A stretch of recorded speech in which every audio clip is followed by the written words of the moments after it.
Hello guys, welcome to C2C mentors. तो जैसे कि आप लोगों को पता है कि अपना डेली DILR सेट चल रहा है, तो उसके बारे में अपन थोड़ा सा डिस्कशन करने जा रहे हैं। आप लोगों के साथ एक चीज़ शेयर करना चाहता हूँ गाइस।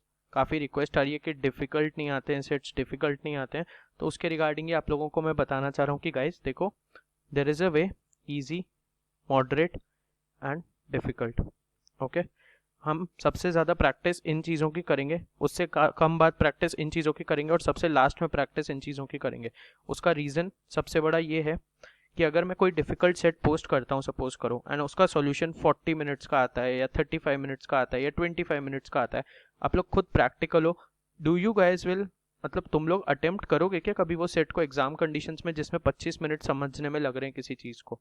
तुम लोग खुद समझाओ। तो जितने भी वैरायटी ऑफ क्वेश्चन से तुम लोग नॉलेज गेन कर पा रहे हो ना, वो गेन करने का ट्राई करो। ओके, एंड ये सीरीज है ना, सिर्फ कैट के लिए नहीं है, ये NMIMS IIFT हर तरीके की चीज़ को कवर करने के लिए बनाई जा रही है। ओके, सो उसी अकॉर्डिंग देखो चीज़ों को, एंड उसी अकॉर्डिंग आगे अपना सपोर्ट दिखाओ। ओके गाइस, तो आज अपन DILR का एक सेट लेके आए हैं, डेटा इंटरप्रिटेशन का सेट है, काफ़ी ईजी सेट है। Okay, there are 6 persons A, B, C, D, E and F who together completed task 1 to 6 with each person doing sum of the each task. Okay, the following graph shows the distribution of the efforts put in each by each of the 6 person in the 6 task. Okay, 6 task है, 6 person है, और कैसा कौन perform कर रहा है वो table हमें दी हुई है। ओके, तो टेबल में तो ऐसा कुछ है नहीं देखने लायक, सीधा क्वेश्चंस पे जंप करते हैं। Suppose the given graph was for the work intended to be done, but the person interchanged their work as follows. अच्छा जी, ठीक है, इंटरचेंज कर लिया इन लोगों ने, फॉलो कर दिया, ठीक है। पहले B और C ने अपना काम इंटरचेंज किया, फिर C और D ने अपना काम इंटरचेंज किया, फिर D और E ने अपना काम इंटरचेंज कर दिया। After this work is done, now if task 3 is considered and the 6 persons are ranked according to the distribution of the work done in descending order, what is the rank of E? descending order मतलब large to small.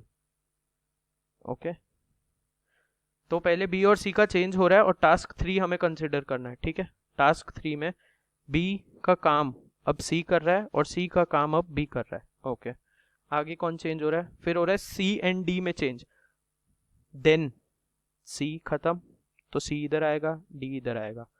फिर किस में change हो रहा है? D and ई में। ठीक है, तो फाइनली डी भी कट जाएगा, ये काम ई करेगा और ये काम डी करेगा। मेरे को किसकी रैंक बतानी है? ई की रैंक बतानी है। What is the rank of E? Large to small. Okay, so first rank किसकी होगी? फर्स्ट रैंक होगी 22.4 की डेफिनेटली। सेकंड रैंक किसकी होगी? सेकंड रैंक होगी 18 वाले की, ये भी ठीक है। थर्ड रैंक किसकी होगी? थर्ड रैंक होगी तुम्हारी ई की। यस, थर्ड रैंक होगी तुम्हारी ई की।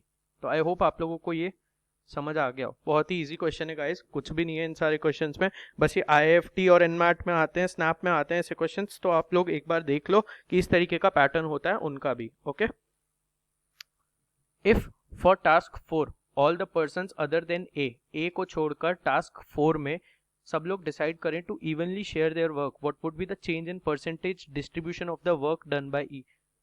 ए को छोड़कर सब लोग टास्क 4 के अंदर, ये अब मैं रब कर देता हूँ पहले एक बार, वरना बहुत मेस हो जाएगा यहाँ पे। ओके, तो ए के बारे में मेरे को बोल रहा है कि ए को छोड़कर, अगर ए को छोड़कर टास्क 4 कौन सा है? ये वाला। ठीक है, टास्क 4 के अंदर ए को छोड़कर, टास्क 4 के अंदर ए को छोड़कर बाकी सब जो लोग हैं वो अपना काम इक्वली डिस्ट्रीब्यूट कर लें। अच्छा जी, तो 100 टोटल काम है मेरा, उसमें से अगर मैं ए का काम माइनस कर दूं, करेक्ट, 5, 81.5, कितने लोग बाकी रह गए? 1 2 3 4 5, 5 लोग बाकी रह गए। 5 से डिवाइड कर दिया, 16.3 आ गया, करेक्ट। 16.3 हर जन काम करेगा, तो मेरे को क्या देखना है क्वेश्चन में कि what would be the change in the percentage distribution of the work done by E. तो ई पहले कितना काम कर रहा था? 24.2, अब करेगा 16.3, तो 24.2 16.3, this will give me 9, this will give me 7, answer will be 7.9, so reduction of 7.9 percentage points. Again a easy question. Okay, suppose persons B, C, D drop out. Okay, B, C और D drop out कर जाते हैं and the remaining persons redistribute the work of these persons equally among themselves. Okay, then across all the task who has the maximum share in any task. तो B C D पहले इसी हर एक option को check करना पड़ेगा, इसके अंदर कोई शॉर्टकट नहीं है.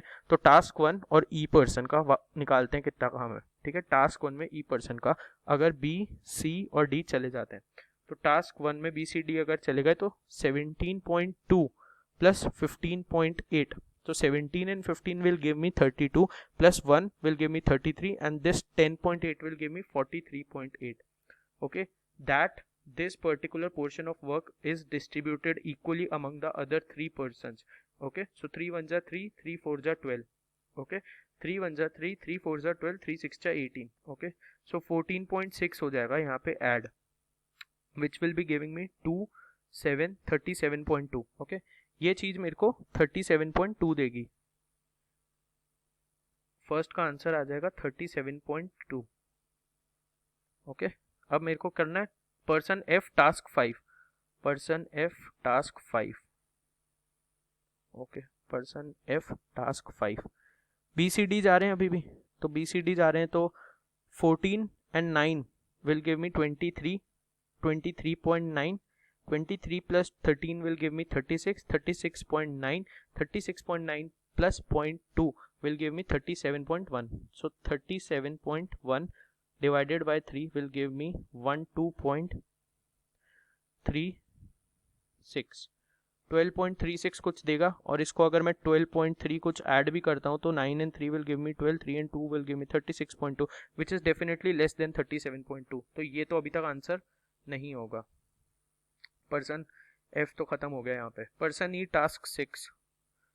Person E task 6. B C D 13.6. 13 and 14 will give me 27, 27.8. 27 and 17 will give me 44, 44.9. So 44.9 divided by 3 will give me 3 1s are 3, 3 4s are 12, 3 9s are 27. Close to 15 दे देगा. तो 15 के अंदर पर्सन ई को अगर मैं जोड़ दूं तो कितना आ जाएगा ये 38.4. अच्छा, ये अब इससे ज़्यादा हो गया है, तो अब मेरा कौन सा आंसर कटेगा? ये आंसर कट जाएगा. ये आंसर आ जाएगा 38.4. Person E task 2. Person E task 2. B C D cut जाएंगे तो 8 and 11 will give me 19. Okay, 19 and 16 will give me how much? 19 and 16 will give me 35, 35, 35.5, 35, 36.4. 36.4 divided by 3, 12.1. 12.1 divided plus added to this will give me 4, 6, 36.4. तो ये 36.4 दे रहा है, तो ये भी answer खत्म हो जाएगा. ये क्योंकि 36.4 दे रहा है तो आंसर आपका ये हो जाएगा. ओके, लास्ट क्वेश्चन है. लास्ट क्वेश्चन है वो आप लोग करोगे try. If F dropped out from all the 6 task, मतलब T1 से लेकर T6 तक जो दे रखा है, T1 से T6 तक जो टास्क दे रखा है उसमें से F का टास्क जितना भी परसेंटेज की टर्म्स में माइनस करोगे.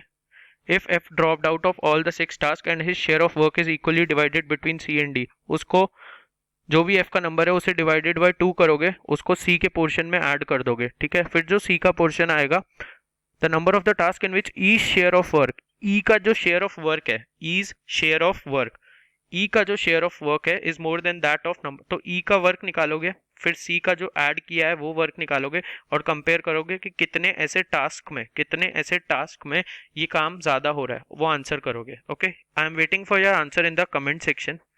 कमेंट करना अपना आंसर. आई नो बहुत इजी सेट है. Optimum score 12 on 12 hardly will take 6 to 7 minutes to solve. You should be fast with calculation but not at the cost of accuracy. Silly mistakes की cost पे हमें आगे नहीं बढ़ना है. Okay, सिली ये सेट सबसे सॉल्व होता है. 97% जनता सॉल्व करेगी इसको. 97 क्या 98% ही समझ लो. 100% लोग ही सॉल्व कर देंगे यार. 100% लोग सॉल्व करेंगे, लेकिन यहाँ पे जो एक्यूरेसी बैठती है ना वो 85% बैठती है लोगों की. तो 85% ही ऐसे लोग होते हैं जो ऐसे सेट्स में मिस्टेक नहीं करते. ओके, तो वही बताना था बस मेरे को आप लोगों को. Please like, subscribe and comment for the further reach. Okay, thank you guys, signing off.